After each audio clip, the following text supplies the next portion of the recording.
Hello, everybody, and welcome to the User Research Strategist podcast. I am your host, Nikki Anderson, and we are going to be talking about a few different topics today, but primarily doing user research with kids and ecological validity in user research, which we're going to dive into in a second. And today I have Erik Stoltenberg Lahm here as a guest to talk about these wonderful topics. Hi, Erik. Hello. Super excited for you to be here today. And before we get into it, do you mind just giving the audience a quick introduction? Yes, I can do that. So my name is Erik.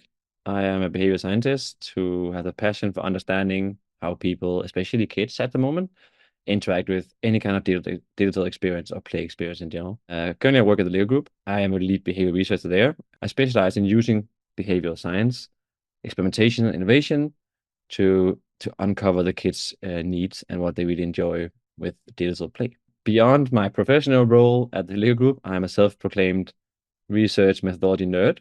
I just love the methods in general. I just love, being creating new methods and being more rigorous in how we do things. I'm so excited to dig in today because I think that just listening to your role, it sounds really, really cool and interesting. So, but we're not going to start quite with that because I think we need to level the playing field here.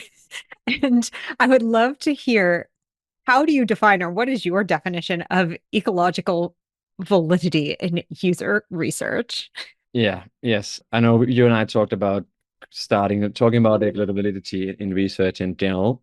I think just taking a step back, maybe just so we all have the same understanding. So I come from a behavioral science background. I did my PhD. So of course I'm super trained in having to have internal validity. So I just want to start. So what kind of things do we have? And we have, you can say in general, we're going to have validity, which is basically ensuring that you have the correct measurement. So what you're truly measuring is also what you're seeing. So a good example I typically use is when I go on the weight of the scale each morning, I expect it to actually give me a valid reading. So I expect it to be this is my true weight, or at least within some kind of confidence interval, but I at least assume when I step on my scale, that's my weight. Then we're gonna have what you also have heard a lot in research is a reliability. So if I step on the scale 5 times, I don't know why I should do that each morning, it should show the same reading. I'm a terrible dart player, for instance. So think of that dart thing. So if you have high reliability, that is you're actually aiming at the same thing, and you know that you're hitting there, but you're totally off bullseye. So you're hitting, I don't know, a 2 or whatever, but you hit the 2 all the time. That's high reliability. Whereas the validity is you hit bullseye each time. Yeah, I love So that. so that's overall reliability and validity. Then some of the topic of today, which is ecological validity.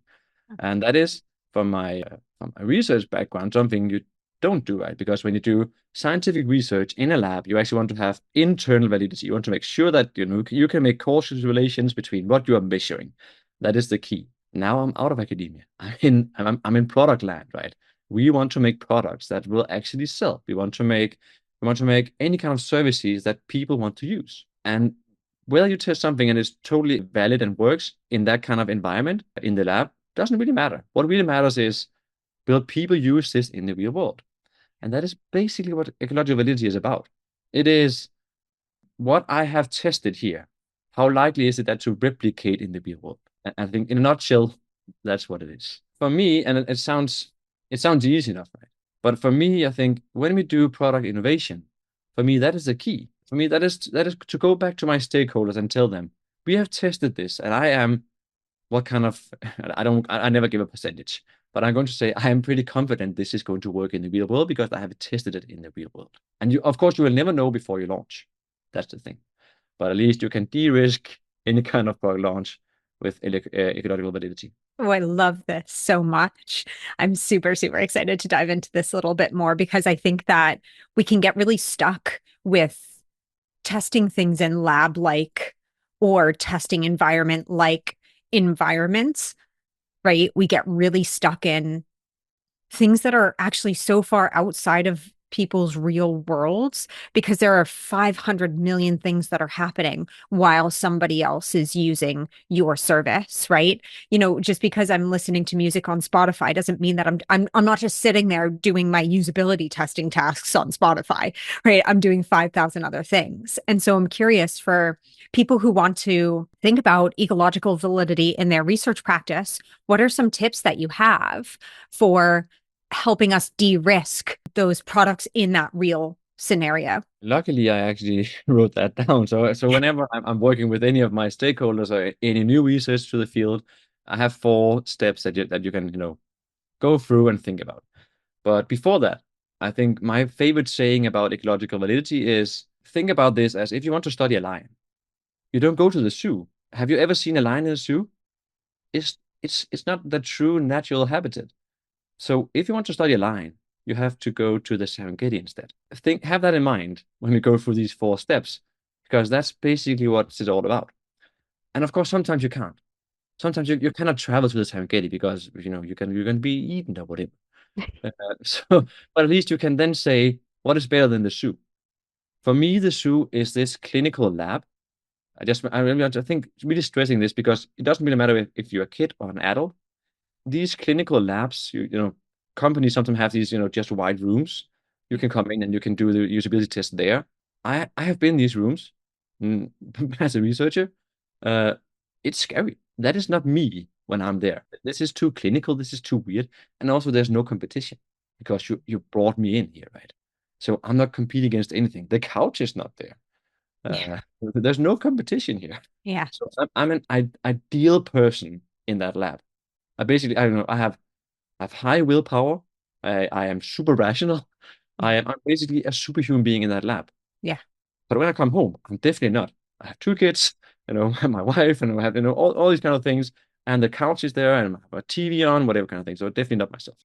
Do you want to get all of your user research questions answered, all while hanging out on your couch in sweatpants? No need to join any live webinars and hope that your question gets answered. No need to Google a million different things and sift through some scattered advice that you don't really know is valid or reliable. Not anymore. I know it sounds too good to be true, but I promise it isn't, because if you become a paid Substack subscriber, you get access immediately to a community filled with user researchers that I am in every single day answering questions. Not only can you hang out on your couch, feel less alone as a user researcher, and get all of your questions answered, not only by an expert, but by a bunch of other user researchers with amazing perspectives and experience, you can do all of that on your couch in sweatpants, and I will be alongside there with you every step of the way. So join my paid Substack, get immediate access, and we can relax together solving all of your user research problems. See you there. So for me, and I think this is not unique. I think this is just a simple, always to think about starting point when you do research, right? It is what is the problem you're trying to solve? So where are we at the spectrum, right? What is your research question? And where in also thinking of where are you in this in are you in discovery phase or are you in delivery phase? So again, what kind of stages are you in understanding this problem? How much knowledge do you have prior? Definitely inform this too, right? Because the next one is basically saying, so that's a problem. But what I want to do next is the context. Still within this problem. So understanding, so okay, let's take a good example here of I'm working with kids.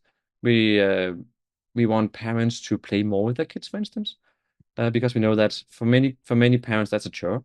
So they feel obligated to play, but they have gotten how to do it, and they would probably would rather do something else, listen to podcast or whatever. So what kind of context are we in? Can you think about how where are they? They're probably at home, right? Want to play with their kids at home. Okay, fair enough. So they're at home. That's an important information for us to have. Who are they with? Is this again it cannot be solo. If you think about playing with your kids, that's definitely not a solo experience. That is something you do with your kids. Okay, so now you actually have 2 different agents in your research here, right? You both have the kid because they are probably the main driver of the play. But you also have the parents now that has to. So we have 2 different stakeholders in this kind of play experience. And you have to think about both those two. You cannot just test with parents. You cannot just test with kids. And you have to think about those two in a social element. Then, of course, I think for me, this is also coming from a behavioral science lens, of course.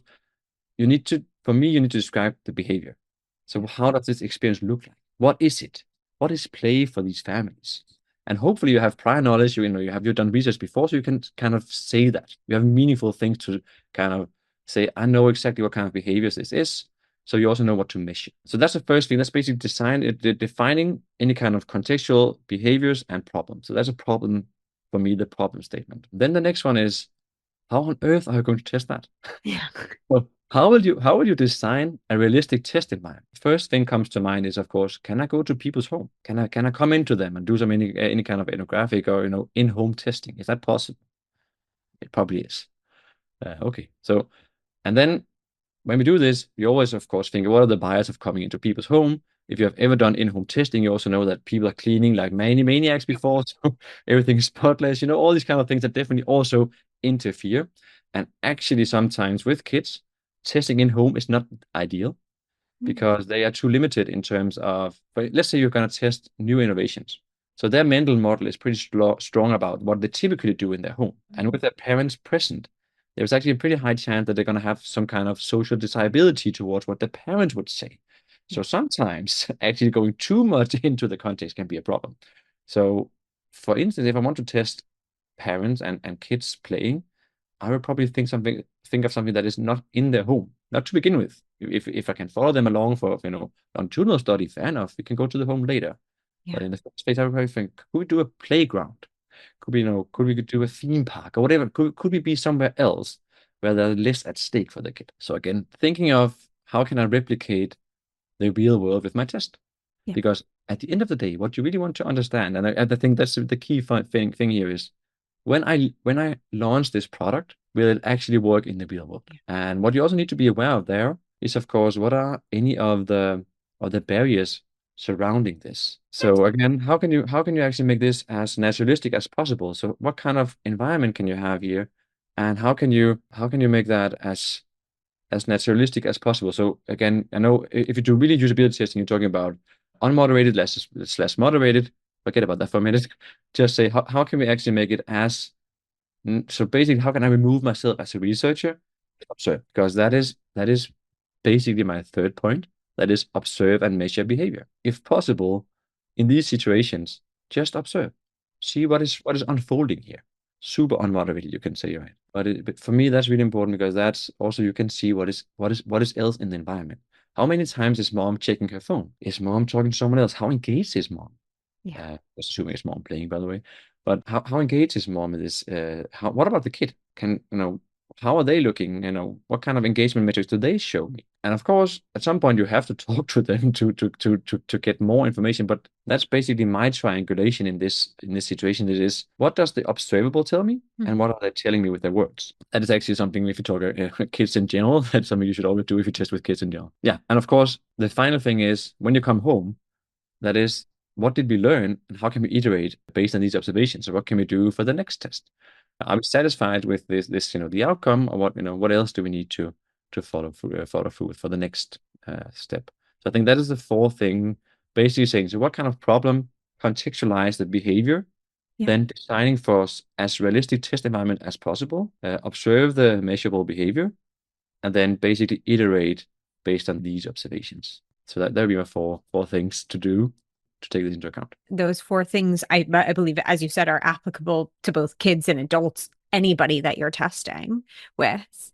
And I'm curious then, what are your thoughts on remote testing? Oh, that's a good question. Because I mean, if we're talking about, ecological validity and really mimicking the real world as much as possible, I know a lot of people engage in remote usability testing or remote testing in general, where, I mean, I've walked into a lab as a researcher and as a participant, and it's not ideal, really. Well, it's ideal in an unideal way.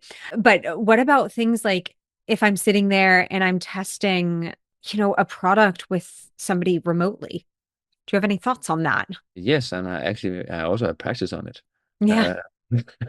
Uh, I think when we talk about remote, what the remote can do is something I have done before. Is we will start with if possible, of course, we're gonna start with a test in for instance the after school club or in a playground or something else again to mimic that kind of behavior.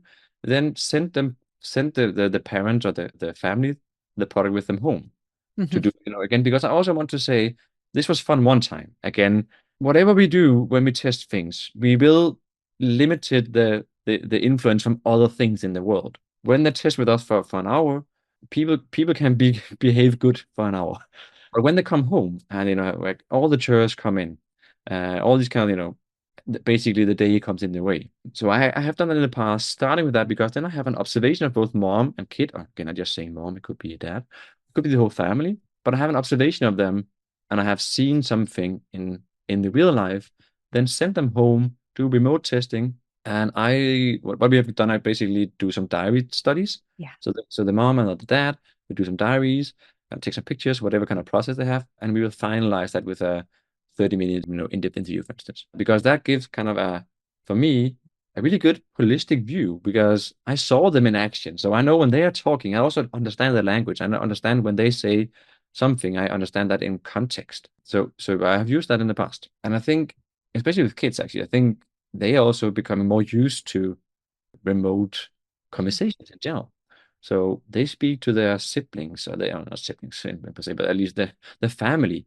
In many countries, right, you can live a lot of hours apart. I live in Denmark, so the longest you can get away is 2.5 hours. So we can visit each other, right? That's kind of easy. But if you live in the States, right, and between states and whatsoever, remote, especially after COVID, I think a lot of kids are really used to FaceTiming and all these kind of digital. So they are okay. I think especially if you do interview with kids remotely, it will never be ideal. I would rather be there for sure. Yeah. But I think technology and advancement of this, and also the kids' perception of these technologies and their mental model of these, give us at least some way. And it definitely, if you're a small company or maybe you're a startup and you don't have the money to actually travel around to talk to people, I think remote can be really good. Yeah. It Yeah. definitely lower your cost, right? And you can do it fast, cheap, and also more convenient for most people because they can call you whenever they have the time. Hey everyone, I have been taking some business courses recently and am launching a new membership that's all about how user researchers can become more business savvy, more strategic, and more of a business partner in their organizations. One of the biggest questions that I get asked is, hey, my organization isn't really mature. It has like a low user research maturity level. Please do not let the maturity of your organization dictate your user research career. That's what I did because I was in a lower user research maturity. I kind of let myself stagnate and I didn't really learn new things. And with that, my skills kind of like deteriorated. I lost a lot of time that I could have used to learn really, really important skills because they weren't necessarily applicable to my organization at that time. But guess what? I got fired. And then it didn't really matter what maturity level my organization was at because I was no longer there.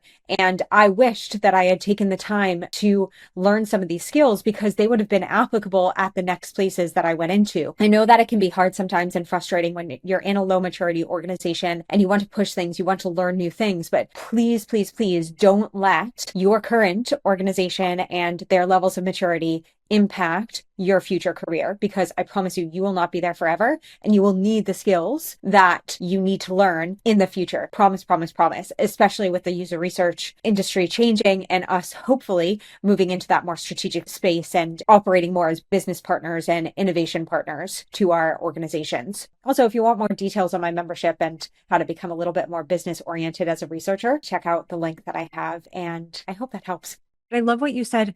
It's you're kind of triangulating methods, right? You're not just focused on only one method because I think we can get stuck being like, oh, we must just usability test this thing, rather than thinking about, okay, like what are all the different ways that we can usability test something rather than just sitting down with somebody for 30 minutes and going through tasks, right? We can do diary studies, we can observe them. There are so many different ways that we can think about this. And I think it's important to go back to the variety that we have. And on that note, I think something that I often see, which of course is not bad, but that is people is too stuck on the usability of something or the experience in general. So a really good example is, and this is just coming from me, I was in the shower this morning. I was running low on soap. Yeah. So we have these dispensers, right, in our shower, and they were running low on my soap.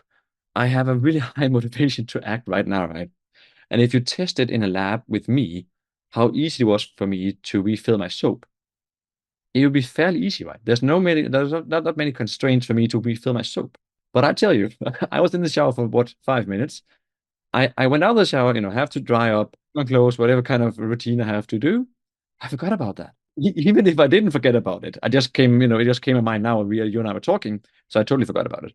But even if I didn't, there are so many other behaviors that I need to perform after that. That is basically drying myself up, making sure that I actually go in and take out that dispenser, find the soap. What if I don't have any more soap? I have to go out and buy some new soap. You can, that kind of chain of behavior. I think sometimes people forget all the other things around your product or your service. Yeah. So, Yeah. yeah, your product, your usability, it's easy peasy. You can, it's they can definitely feel the soap. There's no problem there. The problem is they forget about it, or the call to action is different from the there's time discounting. You know that with pension schemes in the US, all these kind of things, right? Where you definitely have a really high motivation to act on this, but your action and the usability or whatever is so far apart, or there's so many other things in this chain of behavior. We see that with parents too, right? They really want to read for their kids. But then, it becomes night, they forget about all these kind of things. Where are the kid even? What kind of book should I read? You can just continue that kind of stream. Or people who develop the most amazing app for people to start exercising. And they maybe even test it. Like let's say they take people who had a heart attack. So in the kind of basically the rehab, they tested this app and they saw that people were really good at, this really prompted them well to do exercises. But they forgot that the fact that they were in the hospital, there was no competition of anything. When they come home, right, there's laundry. And you have to think about so silly things as, do I actually have any gym clothes to wear? Is it raining outside? Should I, how do I come to the gym if it's rain? All these kind of, small things that definitely going to screw the usability of what you're doing. So for me, that is also a really important part when we test, is to understand the whole chain of behaviors. Yeah. So just when you said usability testing, I think sometimes people get too stuck on that. I love that because it's so relevant, and we need to start thinking outside our products Mhm. 100%. Like, because people don't think about our products alone in like a vacuum. We have 50 other things. Like I remember, because my dad went through that, where he had a heart attack, and rehab is one place, but then there's bacon. Yeah, They don't have bacon at the hospital. that's But so there's bad. bacon at home, and that bacon looks pretty good. So, yeah, absolutely. I think that there's so many competing factors that can happen that we forget about, that we need to think about. And I'm very mindful of our time, because I really wanted to chat quickly about your experience doing user research with kids and like what that's like. And I'm wondering, for anybody who might be interested in it or doing it right now, like, what are some things tips or tricks that you have for doing user research with kids? So I just starting with this. I have something when people tell you it's easy to do research with kids, that's when you know they don't know what they're talking about. I've heard that before, Yeah. and that's where you know that's a biggest lie, because kids, they are basically human liars. Yeah. They lie better because they don't know. That's the thing, man. And they're really cute and nice to you, so they will tell you basically everything. But I think a lot of these things can definitely also be used for, doing research with adults. But Yeah. there's something with kids that in particular you need to be a little bit more aware of course. Yeah. And something for me that is key that you need to start with is creating a playful environment. Mhm. Because we know play is basically their language. They think everything is a game. So even talking to kids about gaming, simple tasks for them is also a game. So Mhm. the whole mental model of playfulness and play is so ingrained in what they do. So make it as playful as possible. Okay, again, going away from that lab, you know, testing facility, because that's not playful. Yeah. No. And they're gonna have kids being so afraid, so closed, and not being, able to actually participate in a test in a proper way. Something else is, rapport that you also have to do with adults. It's really, I think for kids in particular, what I have this kind of, they have to let off steam. Just let them talk. We come from the Lego group, right? So the first thing that happened to any test I do is they talk about Lego so much. How much Lego they have in their home, how much they love the Lego brand. I'm not even listening to this in the beginning of the test. I just let them talk, because I know they have to empty their heart, because they also want to tell us how much they love the product, and because we are from there, that kind of side. So again, For me, that's again building up this rapport with the kids, making sure they're relaxed, and when they are done with telling all these things, we can begin. Yeah. Uh, and I'm just the problem is if you think that is what they if you think that is the true of what they really their desires, if you think that is actually their true preference, you make the first mistake. It's just because they're talking your language. I want to talk your language, which is I actually did something completely different in my previous job where I had to do anthropology and following around some CFOs, you know, and they did the same. So they talk CFO to me for 15 minutes. I cannot speak CFO. I basically know five key KPIs on the company, right? But they were definitely trying to impress me with all their knowledge. And because I came from the bank, right? And I came from the bank doing research with them. So they want to impress me as the kids. So again, nothing, no difference. So a CFO and a kid is the exact same in this kind of setting. Anyway, so creating this kind of playful environment is really important. Yeah. And of course, the next one is something I also often see people forget is accounting for the cognitive load. So how much attention span does a kid have? If you think they can do too many things, if you think they can, do too many tasks at once, you start messing up their attention. And when you do that, you're definitely going to see different behaviors. So again, be mindful of that. What is it again? How old are these kids? So what is the age appropriate level? It's definitely not 45 minutes. That's definitely no. It's probably more like 10. And if you switch tasks, that is probably the time to break. So again, be super mindful of that. And also because what I also do, and this is coming to the next one, which you have to observe behaviors more than verbal. But if you overstimulate them, your behavioral metrics or your observational metrics become off. Because you can now you cannot tell me anymore if is it boring or is it because I overstimulated them or they're just tired or they're fatigued, which is another thing again of the environment. Where are you testing this, right? And what time of the day? So is it is it in the morning? Is it in the afternoon? Again, that is also in terms of how much attention span they have, really important. But anyway, so the observe rather than listen, right? Of course, you need both. Again, back to the triangulation thing, but definitely observe what they're doing because they can tell you this is the most fun thing I ever tried. Okay, you didn't show any kind of engagement, interest in this just 5 minutes ago. So that's interesting. Okay, I don't believe what you're saying, but I definitely believe what you showed me, right? So for me, that's really important. And I always, so typically when we do these kind of observational studies, of course we talk to the kids, but we also have one person who is definitely just observing. So we're gonna have a second person just observing the body language and stuff, and then we're gonna just after the test going to basically correlate those two. So what did you saw? What kind of I definitely saw that this kid was not engaged at all. Yeah, but they told you they were okay. Fair enough. There's something here. So I take observations over words, and then that is also what I talked about with the kids and the situations with where they're in home. So that if you can mitigate social or authority bias, I have seen it out there that someone says it's really good to have the parent with them. Yeah. I would definitely advise against it if possible, because yes, sometimes it can be necessary to have your parent because you're too young, so you can kind of basically need them. Second of all, you can be you're not comfortable without your parents. That's also totally fine by us, by the way. But I think it always gives this dynamic of them. You can also see it in the body language. They're not that open. They definitely have this ability to tell what the parents want them to tell, right? And also the authority of we coming for someone and they want to please us in this social desirability. So again, be mindful of that. How can you break that up? I think we try to do is again, instead of telling what do you like, which is also by the way a bad question, but I would never do that.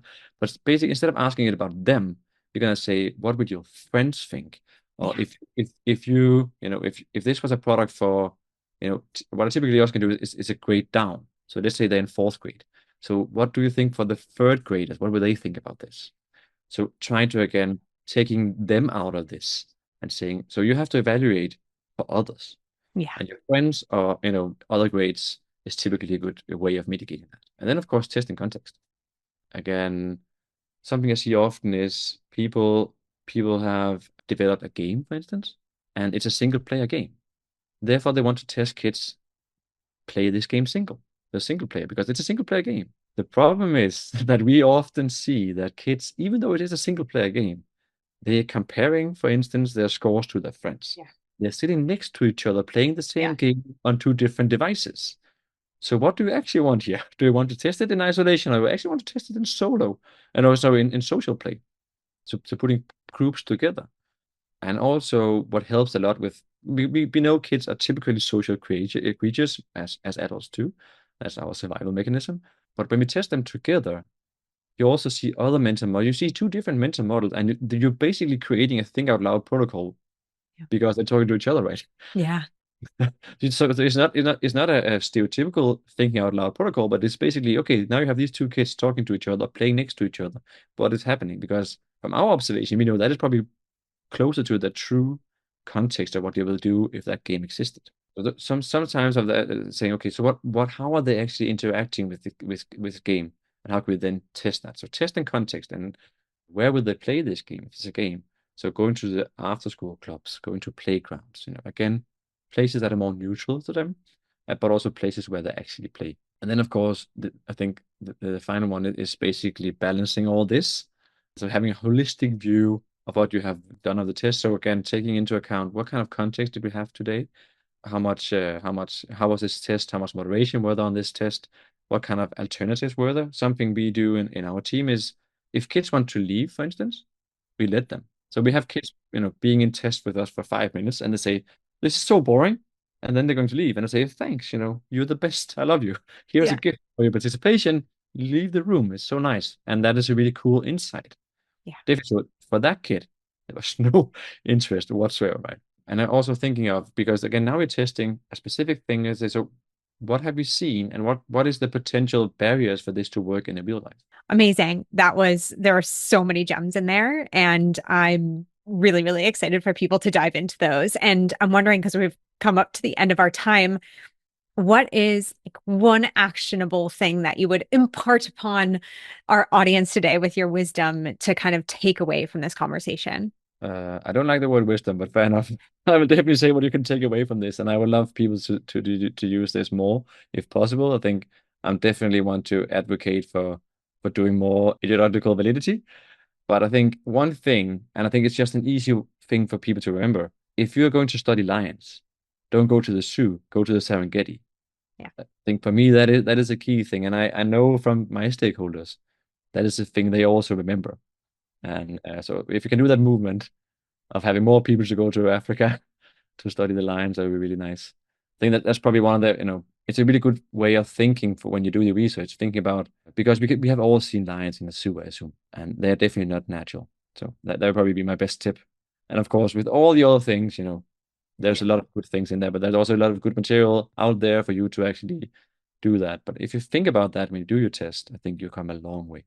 Amazing. That's perfect. Thank you so much, Erik. This has been an amazing conversation, and I'm so happy that we got to chat. So thank you. Yeah, you're welcome. Cool. And thank you so much to everybody who's listening. I hope that you enjoyed the episode today, and I look forward to speaking to you all very soon.